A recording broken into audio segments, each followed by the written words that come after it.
That sucker hit 350. Oh yeah. Accidentally, you know. I just happen to have the thermometer in it. You know?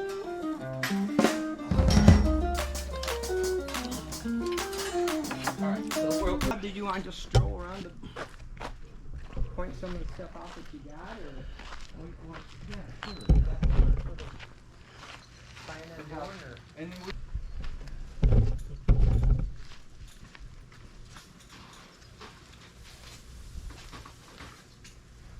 where were you going to set it, Rob? Oh no, I don't know. Just Anywhere? Yeah, and you're in the, like with these already here, right? Maybe in between there and the front ball. Yeah, that would be perfect. Cause then. see if I got a stand or something. Yeah, thank you. Put this in. Push shade.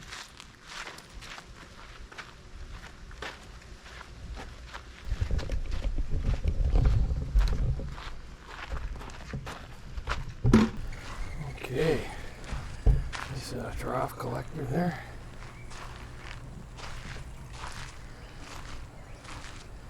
Parabolic. The microwave. Tulsi. There's some hybrid cookers here. Crock pots. Yeah. So I'm Robert Crosland. I'm currently an officer with Solar Guild and Citizens for Solar, and I am working with Southwest Solar. The first two are nonprofits here in Arizona, or one's fed and one's state.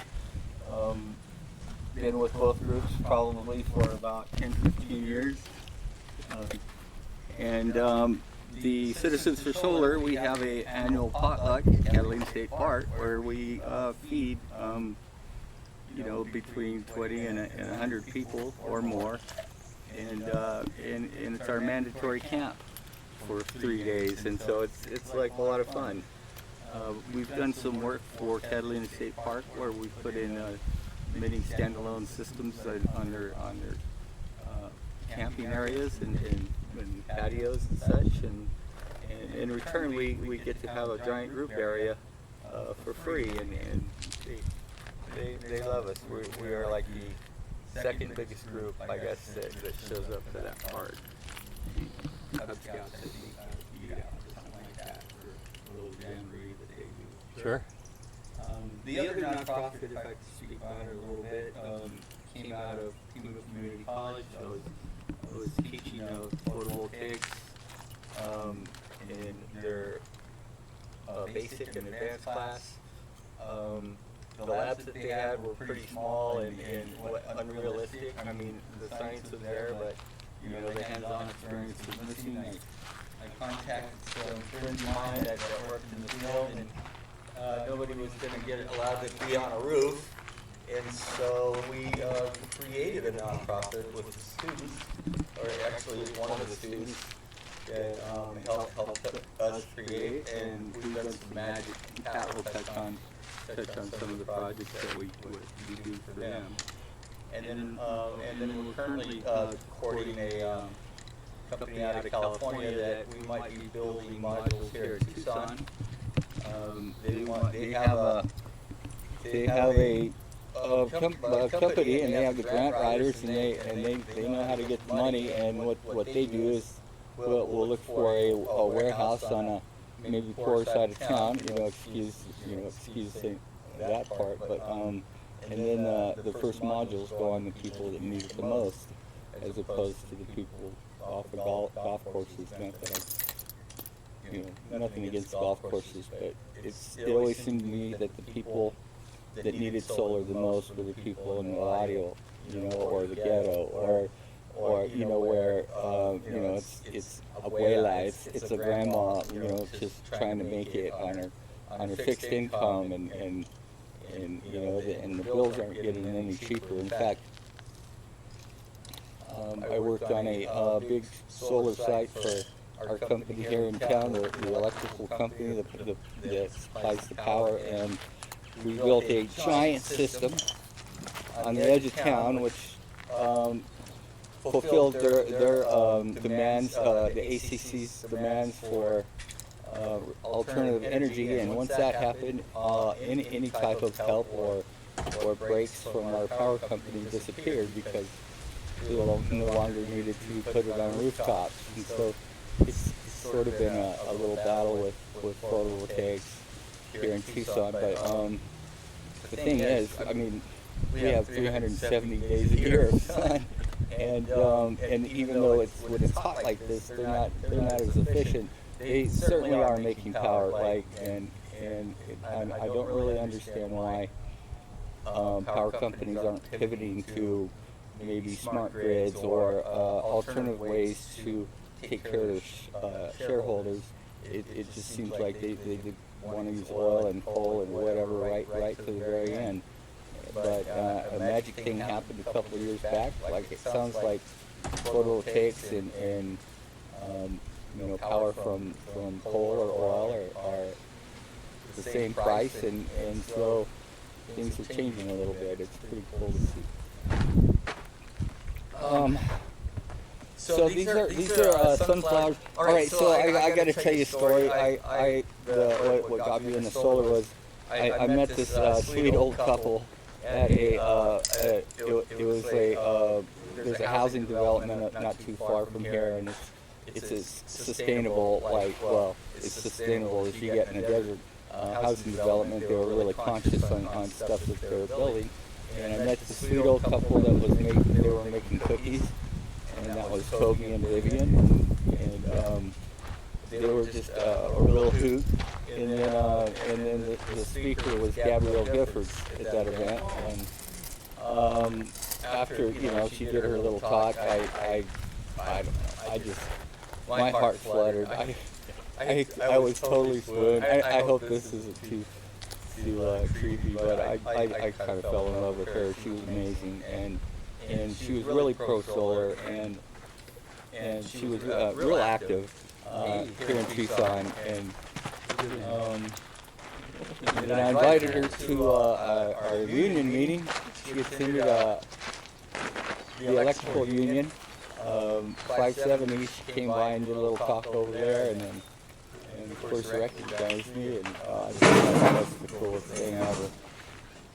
And then I don't know if you know the story about Gabrielle Giffords, but she would like meet the community at different events, which is pretty rare for a congressperson, and then she was shot in the head, and by right-wing pundit, like somebody that was listening to Fox News and thinking that she was a new congresswoman, so she wasn't getting a whole lot of love from Democrats or Republicans. Democrats were trying to keep her in line, and the Republicans, well, they wanted to squash that, right? She was against big oil, and so I think that rhetoric probably helped by almost killed some staff of hers, and some other innocent people got shot. And it was pretty horrible. That was our one and only mass shooting here in Tucson. We never imagined it would happen here. We have a different pace than a lot of other cities, and it was just unbelievable. And she married that astronaut. How do I compete with that? Never. Just saying, quick, I had to drop off a box of screws. Thanks a lot. Yeah. So it was Toby and Vivian that I saw those ovens, and I was pretty amazed. I'd never seen that before. I was just doing a little bit of volunteer work. I was staying pretty busy, but when I saw that, it was a catalyst. And if you guys don't know what a catalyst is, it's when you just take some real basic ingredients, and the combination of those causes a reaction. And my reaction was in all kinds of directions. It was building these out of these are obviously crock pots, and they work amazingly well. They're self-trackers. I cut the cord off the very first one, and all the old timers gave me the what for. So the cords stay on. They're now hybrids. If the sun clouds up, we usually have somebody at that event, or there's a way to usually get some power from PEP. But so yeah, and then I had to put these little turns on them because these things. I just imagine kiddos getting their eyes poked out, and it was a sunflower, but it might be more like an agave, Sure. which is kind of more fitting, and they're not hard to look at, when they're sitting there not cooking. It's something else in a box. But the catalyst was not just solar cooking, but I ended up working for a solar company, mostly just to so I could walk the walk, and we helped create a alternative energy class within the union, which they didn't really understand why we needed one, and wow, within a year, like we were building some systems up in a place where they wanted to do some mining, which ironically enough, I would go to a union meeting one day, and I would go to a anti-mine meeting the same week, and learn about these people that they would buy one share so they could get thrown out of a shareholders meeting, which of course inspired me more. And then I found a group called Cactus and Succulent Society, and really got into succulents. I found a group called Organic Gardeners, and began organic gardening in a very fierce way. Aerated compost tea and all natural stuff. Water harvesting. Again, I'm such a cheapskate. My water harvesters are these commercial barrels that hold different materials. Mine were found out on a job site, and they were rinsed out from the painter.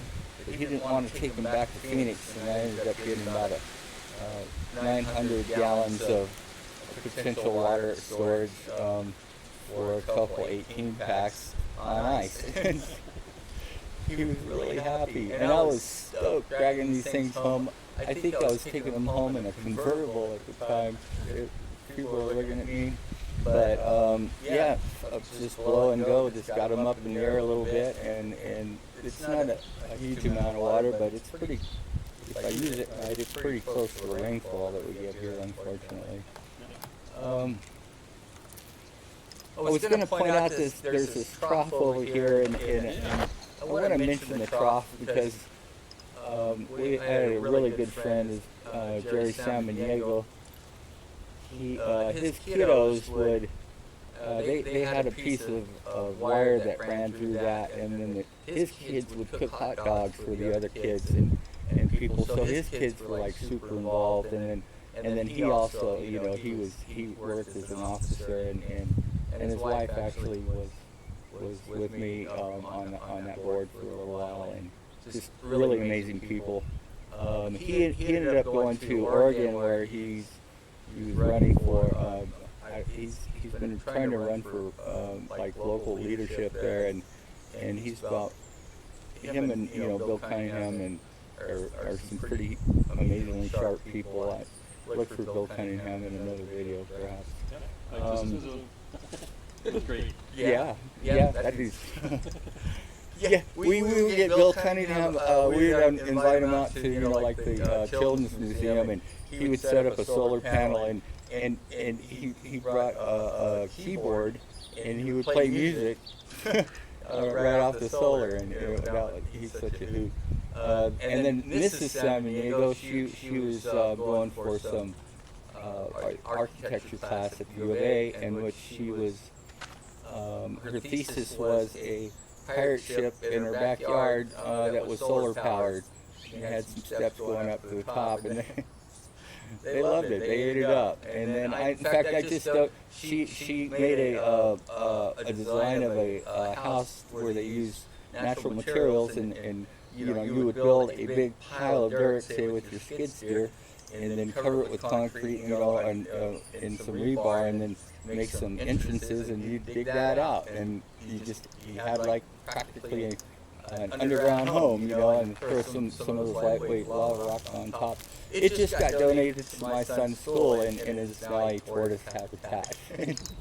They are totally thrilled. Well, nice. Pat, yeah.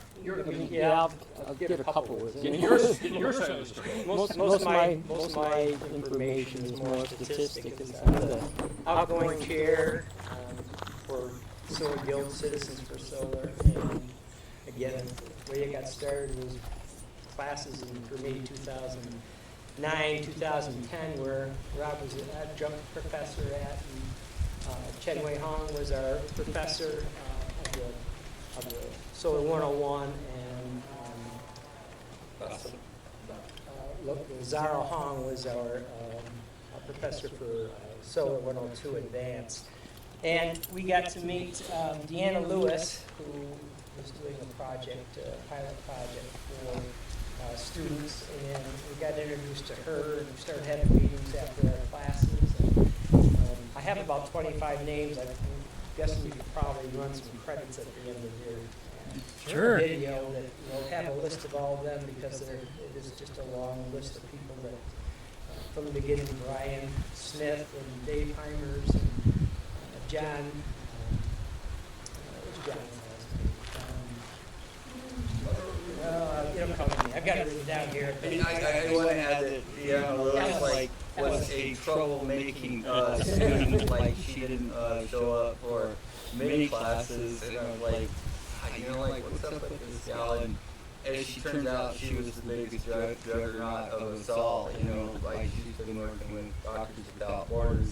She actually came as a leader on she was the head of a fire department in the town that she lived in, and then she was working with the guy that builds mirrors out here at U of A for all of the telescopes, and got like U of A involved in a lot of this stuff. She was amazing.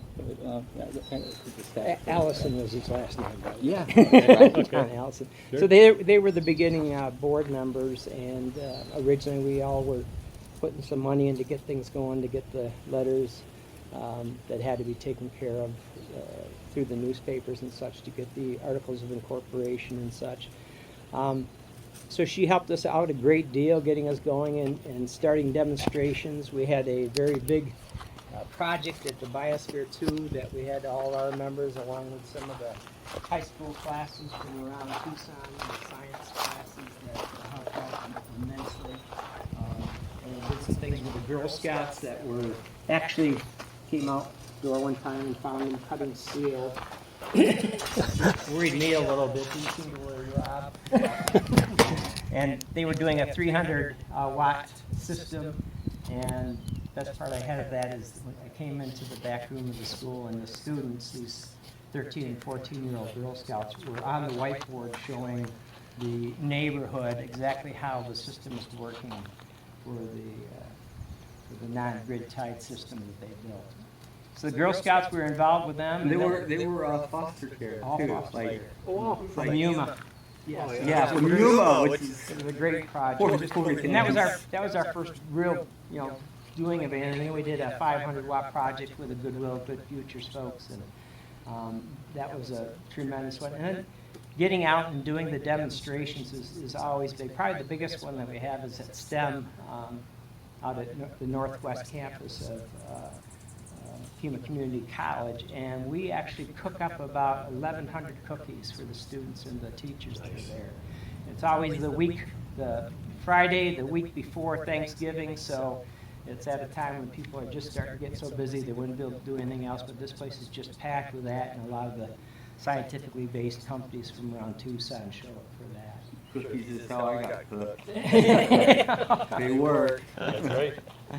So the articles of incorporation and things that were getting done in the beginning, I just was talking with Rob on the phone about why we never became a 501c3 at that time, and come to find out that cost $400, and we were able to do a nonprofit with the state of Arizona, which we were able to take care of a lot of things. And then the Citizens for Solar is a 501c3, so we could use that part of the group to get the donations done so they could get their letters and have their taxes reduced. 501c, 501c9, actually, right? 501c3.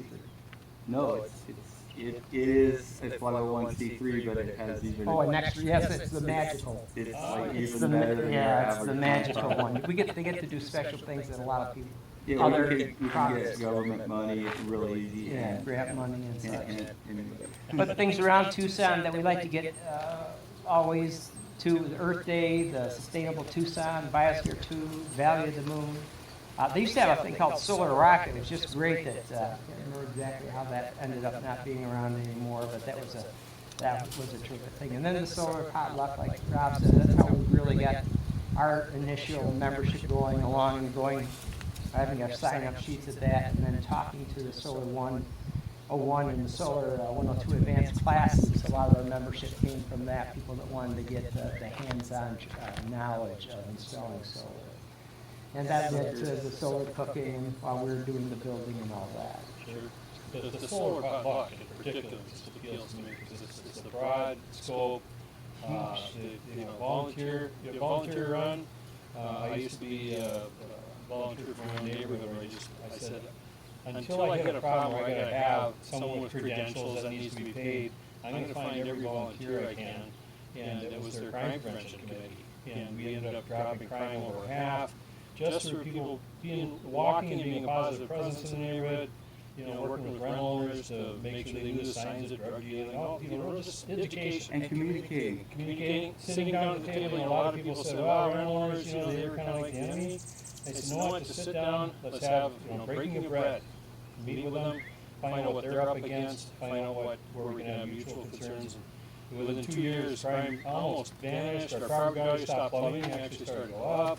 It's actually kind of gentrified now. We're all like, but we're all like middle income or lower income people. I mean, it's not like we had a whole bunch of rich people moving. So we improved the neighborhood and as diverse as you can get. So firm believer in that. So any group that has any kind of value has come from the ground up. As far as our elected officials or whatever, there's a lot of red tape, there's a lot of politics, like anything, like that. All change has been affected on the street, and that's the only way. It seems like the only way to do it. I mean, I don't miss a vote. I always vote, but I think you really touch some more people when you're out there beating the street. One other thing along the lines about helping the crime problem is one of our very first 3 projects were down on 4th Avenue, checking the areas, the crime rates in certain areas of the alleyways and things that weren't lit up. We actually weren't able to do it because of some of the laws they had in place at the time, but our game plan was, and we presented it, to be able to light up all those alleyways so they wouldn't have a dark alleyways. Before we get too further, there's a couple more names I really do want to mention because they've been so big in the programs. And John Heiserman, who I'm hoping will get a chance to do some interviews with him today. He was the chair before myself, I believe. He's our secretary. He's our secretary and web guru. Yes, he does some of our web stuff, and he's up in Eugene, Oregon now, and I call him to get some of the mailings and things out. So he's great on everything that he helps. And Patrick Cobb was always another great one that was on the board to help and be there and raising his hand every time something needed to be done. He's been living out of state, I think, in Utah for the last part of his work. Let me see the other, Brian Smith, Dave Heimers, Catherine Longoria, Eric Allers, Paul Kemp, some of these people, Skip Moan, Chen Wei Han, who again, he's been so big in all this and directing us towards companies that we're affiliated with solar, and again, always leads to projects where we have both the solar and the cooking all together in one project. And when you do that, and you got the other high schools and things near you, they're coming to you, then they want you to come to their school. So it's grown just leaps and bounds from that sort of information. Sure. Well, great. And you mentioned Eugene, Oregon. Is Bruce Joseph, is he still there? Yeah. Okay. That's who I... No, John Heiserman. No, John Heiserman is here. Bruce Joseph is up in Eugene, Okay, Oregon. okay. Because I'm going to have to roll probably 12:05 if I can get... So I don't know if he's going to be here before then, or... I'm not Okay. sure. If he isn't, we'll send something in from him. Sure. So, But what he's I going was- to be either the next chair or the next vice chair, I believe. Oh, cool. Yeah. Well, so I'm thinking especially these. I mean, I've got the Tulsi, and I've got 8 or 10 parabolics. In fact, I got that basically that same configuration on a stand. But what would be cool is if we get shots while you talk about these. This is just, these are crock pots that are hybrid, right? So you can plug them in if you want. Yeah. And then the trough. What is the story behind that? Yeah, so that the story behind that was it was a way of getting kids fed and kids like presenting and cooking with solar. They would set that up at our event, and there would be like 12 hot dogs on it, and they're a little turner, Of course, the mom and dad, they were pretty much like helping run the show, and so his kids were very involved. And then my son became very involved. He had missed an event since he was at an event at 2 weeks. Okay. He didn't miss an event since then. As far as I know, it's the second oldest continuous running like solar anything. I think there was a group that talked about photovoltaics. They might have been out of El Paso or something. They have us by maybe a year or something like that. These old timers, something about this place, like, I don't know, they were building solar thermal stuff. They were building their own solar ovens. There was no such thing as purchasing these things, Oh, yeah. And there was a love for them. And at the time, it was, fortunately, and strangely enough, Ronald Reagan came into the picture, and Jimmy Carter had some solar on top of the White House. He had some solar hot water heating. Those came off, but more importantly, in California, they had some big systems out there. They had some bad contractors doing houses because there was a lot of money there, and it was Jerry Brown, like things were flowing, but they had some big arrays out there. And as soon as Reagan came in, then the oil companies they got their guys there, and so all of those got disassembled. But the cool thing is that means a lot of people got to get like solar modules, and there's some of them. They're over here. Those old rusty ones out there. They so yeah, and then I gotta tell you a real fast story about. I went to a meeting. There was a class, and it was this fellow out of New Mexico, and he's the one that helps write all the code for photovoltaics in the code book, and so he was talking about that too, and but he mentioned that in certain places they really like to have these solar panels because they could run water pumps to take care of maybe some illicit harvesting that they were doing in that part of California at the time. And he said that he was sitting at this small general store, and they call it the Triangle. I forget the county. And he saw this fellow roll up and skid out sideways, in the parking lot. And he ran out to the guy, and he goes, I need a pump. And the guy says, no way. He says, I would have to go to San Francisco. It's going to be like 2 hours. I don't have that stuff. It's closing time anyway. And he said this guy just started putting out $100 bills. And then he said when he got to about 8 of them, the guy says, I'll be back in 4 hours. So strangely enough, those guys found a way to utilize it. But there were a lot of people that, for once, early on, the photovoltaics were specifically for space programs or communication, maybe, like Army and stuff, or we're out where you can't, or taking care of medicine in really odd, places, stuff like that. And they were like incredibly expensive, and the next thing you know, all of these guys are messing around with their own like solar things, and so that was the big catalyst. We've got Reagan to thank for that, like strangely enough, and also other like bad politicians, that I shouldn't say that, but sometimes the pendulum swings back, but we move forward every time, you know. And these were really special because, you know, it's a flower, and so people would come over like little bees and stuff, and then you were able to talk up, you know, solar in different ways. But as it turns out, you know, like, again, like, I could not afford, like, nor would I, you know, budget a $300, you know, box that most people were using, and I knew I wanted to build one, and so I'm really happy that you're here, because I would strongly encourage, they're so simple, I would strongly encourage anybody to try it, you know. I certainly don't have any qualms with, like, you know, spreading that love. The $275, you know, out the door, and then if you put them in the right pot, sometimes they'll put them in a plant pot, and I'll hit like 350s on them, you know, in summer. And that's before, without having to plug it in. Not plugging it in, yeah. It's about the same temperature plugged in, I think. And what's really nice is, like, because of the different angles, it sort of acts like a concentrator, it sort of acts like a tracker. You know, and these things kind of, you know, I didn't really think to take it through. I just knew I had this stuff to build with.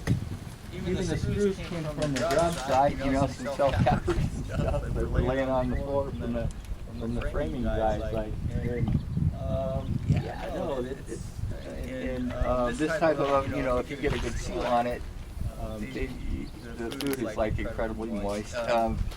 Meats, like, yeah, they're no problem, you know, 40 minutes or less, like for anything. Grains are a little bit harder, you know, like rice and stuff, but, you know, if I could just sit this out and like throw the fishing pole, it's not going to get burnt, it's going to get more tender, and then I come back when I'm all hungry and tired, and dinner's ready, you know, so that's a real goof. And these things are at your local, you know, like Goodwills and stuff like that, especially if they're a little bit used up or whatever, you know. Mom didn't want it anymore, it kind of looks funky.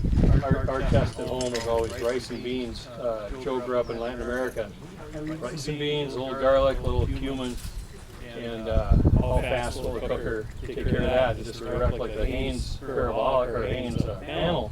It's almost like a parabolic. It's perfect for that because it doesn't get too hot. It doesn't have this even low simmer boil over the top. It's incredible. And you can put both rice and beans at the same time. Beans are so important. They're almost, you know, you can find some version of them all over the world. They're often high, you know, there's high protein and stuff in places, you know, where they have limited, you know, meat. You know, like maybe they might have something out there, but it's the milk. You know, they're making cheese or they're getting milk. They're not going to like cook up their goats or cattle or anything like that. Sure. And so, yeah, that's brilliant. Like beans and, you know, who doesn't love beans and chili. Al Nichols he'd always have this 5 pounds of 5 gallons of beans, and then he could have a secret stash off to the side, which was, you know, that was the test. How much heat we take. Well, great. Well, I'm thinking of just the last thing then of the crop. What do you use that for? It looks almost like you're set up for eating water, but you cook with it? Yeah, so, you know, originally these things were designed as pull heaters. There was a system that they were tracking, and there would be about 8 of these, 8 or 10 of these things like sitting on the side of the pole. Poles were really expensive, you know, stuff like that. And then these kids, they just had a piece of dynamic wire going through it, you know, it was a really stiff thing that could hold a hot dog. Yeah. And they would have like a hot dog coming out of that thing. Yeah, there was Sam Hughes was in there over here out helping move and stuff. And some other like pretty neat things from that family. Back there in the very back, maybe you'll look at it, I don't know if you can see through it. That was Al Nichols' his second prototype for water distillation. Sure. And those are on the roof, so you probably didn't get a look at one before, but it looks like it's working. Looks like I see some drips on that glass. Oh, nice. this is really interesting because, well, distilled water isn't very good for human beings. Like, they say that, that it wants to pull the minerals back into the water. Right. And it doesn't really taste really good. So what he done is it ends up coming out twice as clean as our city water. It's totally outgassed, so all those, there ain't no more of the chlorines and stuff, whatever they use to keep it, clean till it comes our door. And then he ran it through some different types of granite and rocks, and a couple pennies and a couple nails.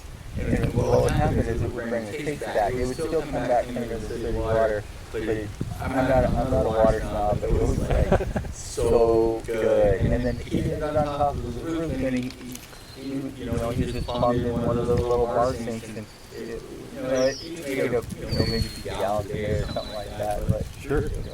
I was fascinated. And he laid it on me, so. That's interesting. One little token of appreciation I brought along on one of my previous trips was a lucky iron fish. Have you ever heard of that? It's a social enterprise organization, so it's between a for-profit and a non-profit. What they found is they did a public health study in Southeast Asia, where they found there was a certain point in time where all of a sudden anemia just skyrocketed, and it was when they switched from cast iron pans to aluminum pans. And so what they figured out was, well, they weren't going to go back to cast iron because aluminum just was dirt cheap.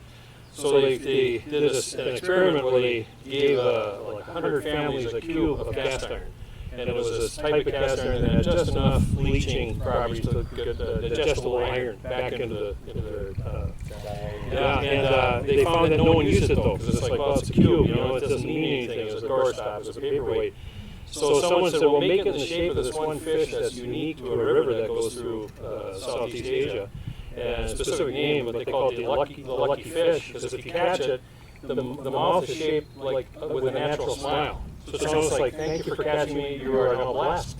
So they made it in the shape of that fish, and all of a sudden, the adoption was like almost 100%, came back, the anemia down to like 90-95%, just through putting a little iron back in the diet. Symbolism. Yeah, so with putting a nail in to bring the taste back, we're also probably put a little more iron in the diet. Oh, no, absolutely. And you know what? I mean, we've been here for, I don't know, 4 million years or 4,000, depending on what you're looking at. But our systems are aligned with the earth, and human beings and animals are both. They need these things, and we need to create some balance, with nature, and we strayed from that a little bit. And what's neat about solar cooking is oftentimes that'll be the catalyst. Like somebody will do this, and then they're joining that, and then the next thing they're building this, and they're affecting some change, from the ground up, which is where change comes from. Well, thanks so much. I don't. This is fantastic. We squeezed in enough time. When I get home, this is in my mailbox. Came back, you're going to eat that. Perfect. You want to have to mail it. Now I got the complete cooker. My parts in my car. Just make sure I don't go any big bumps. Those are under Hurricane Hillary bearing down on the John's here. Like that down. Sure. Amplifier. Yeah. Yeah, have a seat. Get a few minutes of anything. Dump all the toys that we need to do. Talking about things we I don't know what we're gonna do. Why do you know what? I didn't mention the solar air conditioning. Are you familiar with solar air conditioning? Yeah. Not very, but Ours are coming in on Tuesday. We're gonna get supplies for those. Yep. With John, Yeah. Yeah. So yeah, have a seat or welcome. put you in the drink. Thanks. I don't know what I was watching, and then something solar ovens, and before I knew it, I saw one of our board members, getting interviewed, Skip Mullen, Yeah. on the must have been me. YouTube channel. I'm like, what the heck is this? And I didn't know that you had been in contact with Pat and Yeah. everybody at that point. And then in the background, I saw Toby's Death Ray pig cooker, and it was amazing. And then of course, just naturally, I'm like, who's this guy? And I stumbled, went right into your channel and subscribed, and then pretty much watched every video you All right. made. I've had a bunch of people say I binged it. I didn't know, and I like the way you use the word pilgrimage and everything, because someone's got to do this. Everybody's passing away, like, rapidly, and like I watched just like this. I watched the video with you meeting that lady with the Sam Irwin oven, Janie McNutt. like, next, and then I'm like, wow, that whole, she's got everything, all his plans and everything. And it's like, somebody's got to keep this stuff going, because once it's gone, it's gone. And I was like, yeah, when I saw you buy one of the prototypes from the actual guy, and it was so, like, overwhelming, just to see somebody going around the country interviewing. I ended up buying a Sam Irwin oven from Florida a few weeks ago. Oh, you did? Great. The Solar Chef? $300. Yeah, thanks. And it's, I was gonna bring it, but I had a couple guys bring it here from Florida for $200. They fit it into their truck. Okay. And got it here, but the glass panels are the silicone or whatever used is falling out. Oh, yeah. Yeah, but no, it's great. It's in my backyard, and I just really appreciate the fact that you're doing this. Thank you. It's I don't know if you got a chance to watch any of his videos, but I like, did. There's It's a like- variety yeah, of it's just- ovens too. Yeah. Like in your yard. and I like your 3 questions, and I don't know what I'm gonna say. I'm a fan, and Thank you. here you just like you're standing here in Rob's backyard. It's just like surreal. He's almost. bigger than that And- little. Yeah. Yeah, no, it's great, and it's cool. I don't know how I got into solar, but well, my back went out, so I ended up laying in bed. Like, this is probably like 12 years ago, and I stumbled into like clean energy and solar panels and all that stuff. And then before I know it, I was taking a class at Pima, and for the basic and advanced solar design class, and that's where I ran into this group. And sure enough, and then there was ties in with, I didn't even know we were having an annual solar potluck for the last 40 years here in Catalina State Park. So I got to go out to one of those several years ago and just, meet everybody. And just like, whoa, it just felt like right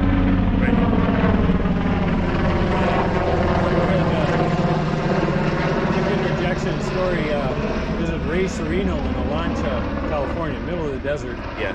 He's like 50 miles south of a decommissioned radar dish place. And some of it was for military use, some for space stuff. Yeah. And he said, I'm taking these instruments of war and I'm going to turn them into parabolic solar cookers. So I said, okay, from swords into solar cookers is my title of his. That's great. Yeah. I'm gonna be there in 4 days if it Well- isn't flooded out, to help them get some more from that, because the people at this dish place said they're in the way now. There's none of the high tech classified stuff. That's all Yeah. gutted and gone. Yeah. So and there's some like 20 feet. He's Yeah, used that big one ones. for a roof for a gazebo or something. But yeah. Anyway. Every time I drive by one of those, I think about Toby's, and him telling me that he had to help Toby cut like a foot off one side so it could go down the road, and it's like almost overkill. But it's neat to keep that stuff and repurpose it for that. In And Catalina State Park, we used ammo boxes to hold all of the electronics, and I really relished that because they held bullets before, and now it holds electrons. Yeah. Battery and wires. When I call that the community scale cooker. I've got a son of a villager that I was able to get on the Facebook Marketplace. And I- 40 loaves of bread at a time, 100 pastries. by watching your videos, I didn't even know that company had been around that long, let alone they made a big one at one point. And holy cow. And that lady where I first saw it was that interview of that lady in California that had that the solar food truck. Yes. I thought she was really cool. And no, she had one, and it just, at first I thought she was a little kooky. And then I was like, no, she's like, and then before you know it, she actually owns a restaurant and all that. Because sometimes, you don't know about some, but no, she's like, wow, she's like, she had the calling, I guess you could say, in big time. And but no, it was great. And it thanks for doing this. I don't know how to thank you enough, because there's no one else doing it. And I didn't even know that website Fandom exists, or any of that stuff. But so it's kind of inspirational, like the hello, the Solar Guild and the Citizens for Solar kind of got merged together probably about 5 years ago. Sure. And it was like the old timers of the Citizens for Solar, like, just basically got to that board meeting and passed the baton to us. And I'm like, boy, now it's in our lap now. And we didn't want it.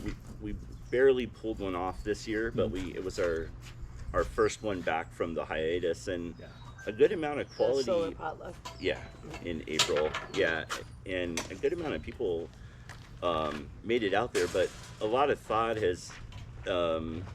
We've been bouncing around the ideas about, like, continuing to call it a potluck, because that kind of is not sounds church basementy.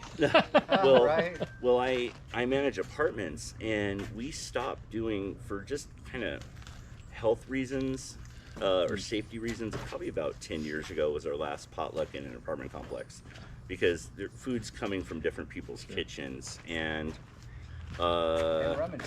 yeah, so we're trying to figure out a new name for it, and then reinvent it and make it more of a competition. And one of our board members, well, we had talked about a chili cook-off and get the fire department involved and all that, because they seem to be in that stuff. But give everybody 1 square meter and watch what they can do with it. Is and maybe invite some people from the U of A and Pima, and make it more into like where some actual innovation, you get to see some new stuff coming out, and it's like it's a competition, and then it'll help, like, like, oh wow, look what those kids did there, and then it'll be like it'll feed on itself, and, and the solar ovens will get more and more high tech, and so that's where hopefully where we can take the solar potluck into the future is more in have a lot more people out there, and have it, an actual, like, large prize and all that stuff. And then the Citizens for Solar, I ran across this French website. It's called Solar Brother. Manufacturers. Okay. They make a bunch of cookers. And I like what they're doing. They've got some solar ovens for sale, but they've also got plans on how to build them right there on their site. Are they the ones with the light fire, or is that another? They've got a dehydrator, the little lighter that's a parabolic little lighter, and then they make that cool yellow parabolic dish, and you can buy it all there. And I don't think they're a nonprofit. I don't know. I don't even know if they have nonprofits over there. But I was like, what we've been doing to support the group all these years is buying little solar toys through eBay and having them there as fundraisers, or we'll do T-shirts. But we want to kind of separate or give Citizens for Solar its own website again, and do something like Solar Brother, and do that to fundraise and to teach people solar ovens, and have a more of a picture of its mission. Flesh it out more, give it a personality, because its purpose all these years has only been to put on the solar potluck. That's it. And then the Solar Guild, that was originally for people to get experience installing solar. Sure. Because you circumvent the liability of working for a solar company that way, or so the story went. And then, but there's like all these organizations like Habistore and all these where Habitat for Humanity, where we could be like, they'll build the house and we come in and do a solar system and do neat things around town here for the city, or little cooling, artwork things where people can stand under them and get cool, cool off and all that stuff. And I think, didn't you, Pat, start something with the biosphere As far as the, solar install? well, that was Brian and Deanna Lewis. Oh. Brian Smith and Deanna Okay, Lewis. but you were part of I was that? I was on the Yeah, you and board. John, you were there. Were you John there? and- Yeah, you guys are And too so- humble. You've done so Oh. much. There's a lot, no time to, we've got pages that will get covered and sent to you. Two things, before they do the Citizens for Solar website, we want to make sure that solarhill.org is the website to go to, and that's got all of the Solar 101 and Solar 102 classes on it. It's also got all the projects, all the events that we have gone through over the last 13 years that I've been involved with it. A lot of things for the high school, a lot of demonstrations with solar cooking, and also PV systems. Great. Robert Bulichek has been our treasurer for Citizens for Solar for more than 13 years that I've been here, so he can tell you the rest on that and maybe give you a little more information. Sure. I got about 5 minutes before I got to pack up for Barstow. I heard, geez. Go for it. Sorry. Can't even remember how long it's been that long. Although I was not one of the originals, I got recruited by Vivian Hart to participate, and I've been selling T-shirts ever since. Sure. You know, thinking about the business side, have you ever heard of solar cooking at Cantina West? Yeah.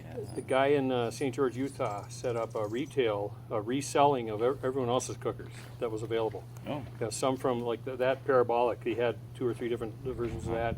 The Sun Oven, Solar Urban Society Sport, which is in my own hometown back in Minneapolis. Yeah. I forget all of them. Some panel cookers. Well, Nathan Perry, who ran it, it was kind of his mission thing. He was a LDS member, and he'd done a mission in Latin America where he heard about solar cooking, and so he set up the storefront in St. George, and really good business. I teach a class at Metro State in the Twin Cities, where one guy, like I had Solar Cookers International speaking to the class, and someone while she's talking, he looks up, the highest per capita sales of solar cookers was in Utah. Well, the sales were in Utah, but it was from all over the country, but a big chunk of the Mormon church, because they're very much into prepping. Well, he sold it to a guy who sold it to another guy who it just doesn't appear to be the guy's mission, because it's kind of underutilized, but that there's a potential business in reselling, and maybe even find him and make him an offer. I've been toying with the idea. I just retired in May. I don't have a lot to put into capital, but I'd love to get something like that going again, because when Nathan ran it, it was like you got an email a half hour later saying it's got the UPS sticker on it, here's the tracking number. Oh, if he Citizens for Solar is a nonprofit, and instead of solar toys, we might as well move into solar ovens as a fundraiser. Maybe pick a few that are really like the Solar Brother, that the panel cooker they have. It's a lot like the Cookit. Yes. I have that. It's every bit as good as the Cookit, maybe even a little more efficient. The one with the yellow. Yeah. Okay. Yep. Yeah. Wow. No, I look at it and I'm like, it's so simple, and I just like the way they merged it with plans you can print, and it's just a great theme for us, you know. And I don't want to steal their idea, but they're in France, like, or wherever they are. This little red cookie is pretty similar to that. It's called a Tulsi, and I think they were trying to fund, outreach and getting those into small villages and stuff like that. Because with the sales of these, they were trying to. And as you know, a lot of people use wood to cook with, and there's a lot of respiratory problems and stuff like that. Yeah, I'd love to have a cylindrical cooker. I've got a Sun Oven, and it's just bulky. Yeah. And I won't got take it in like the Simplicity. I'm on my 10th one, because my best friends in Minneapolis, I give them one, because it is a little spendy, but all metal except for the little. He said he had 2 goals: no plastic, and he was not going to have it built in a country where they abuse labor. So, well, thanks so much. I really got to start packing up, but this has been excellent. And next, I'll be around. Like I say, I retired in May. And I've got relatives in Albuquerque and in San Francisco and San Diego. Great. So you're on my path. Either way, we will be back. And Along the Sun Oven area, they can buy Sun Ovens on our website. oh, you can. Okay, Yeah, we great. have So Sun you Ovens still have an available. arrangement with them with sunoven.com? Great. It's a link that Yeah. gives Yeah. us a small commission, I think. Yeah, it's Yeah. not much, but it used to Yeah. be a very nice commission. It's Yeah. not as much, so we probably don't spend as much time. Yeah. But if people call and publicity. want it, we've got it. Exactly. And they are still around. They moved to North Carolina. They're on their third owner. And I'm hoping to visit them in October. I'm doing an easterly trip. Yeah. There's one on Alibaba, and I swear it's even their photos right from their website. Yeah, And that's for the simplicity. the Sun Oven. Oh, the Sun Oven, yeah. Yeah, And it's I'm been like, knocked off for a few years, yeah. Okay. Yeah. But you gotta look at it, and I'm like, are they having it made over there? That would be awful because they call it the All-American Sun Oven, and do they make them here in the United States? Yeah, North Carolina right now. Okay. It was Illinois, originally Milwaukee, Tom Burns. It was Milwaukee something or other. Right. Burns, Milwaukee. But, yeah. Yeah, we Yeah. saw a bunch of videos from him, I think. Yeah, talking up his. Yeah, he has a channel. It hasn't, like, there's an older guy on there. And Yeah, that's Paul Munson. He's the previous owner. Okay. Yeah. Well, that's great. And I was wondering, it just, they look so much like the Sun Oven on Alibaba that I was like, no, they couldn't be making them over there. So it's good to hear they're still making them here. Okay, got it. Yeah. And you got to give it to them. They've been putting out that product. Oh, 40 years or so? 30 at least. Consistency. Yeah. Yeah. That's. Yeah, and they, with Paul Munson, they actually improved on it at a point where it just had the stick in the back. Now they got the extra little, that's a little more stable. Yeah, remember we saw him, he was showing the one with the leg, he goes, that's the U.S. market, the one with just the stick was for foreign markets. Just, gosh. So if you do plot a course next April, hopefully we'll get our act together and Yeah. I'm imagining snow where you're.